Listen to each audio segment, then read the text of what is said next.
नमस्कार, जय हिंद मित्रों। साथियों, सूचना सहायक भर्ती को लेकर बहुत बड़ी अपडेट जो निकल के आ रही है कि आपके टाइपिंग टेस्ट शेड्यूल है वो जारी कर दिया गया है। साथ ही साथियों, मेरे यूट्यूब चैनल पर आप नए हो तो वीडियो को लाइक एंड चैनल को सब्सक्राइब जरूर करना।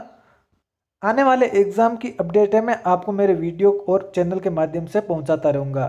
देखिए साथियों, टाइपिंग टेस्ट है वो जारी कर दिया गया है आपका सूचना सहायक का। आवश्यक दिशा निर्देश और टाइपिंग डेट मैं आपको बता देता हूँ साथियों। आपकी जो राजस्थान कर्मचारी चयन बोर्ड है उसने सूचना सहायक टाइपिंग परीक्षा के लिए विस्तृत दिशा निर्देश जारी कर दिया गया है। साथ ही 27, 28 और 29 अगस्त को आपका टाइपिंग टेस्ट होने वाला है। बाकी साथियों, आपके जो आवश्यक दिशा निर्देश है वो मैं आपको मेरे चैनल के माध्यम से पहुंचा दूंगा। आप मेरे इंस्टाग्राम पेज राजस्थान जीके 021 पर मैसेज कर दीजिए, आपको मैं पीडीएफ प्रोवाइड करवा दूंगा। साथियों, मेरे यूट्यूब चैनल को सब्सक्राइब करना ना भूलें। Thank you. जय हिंद, जय भारत।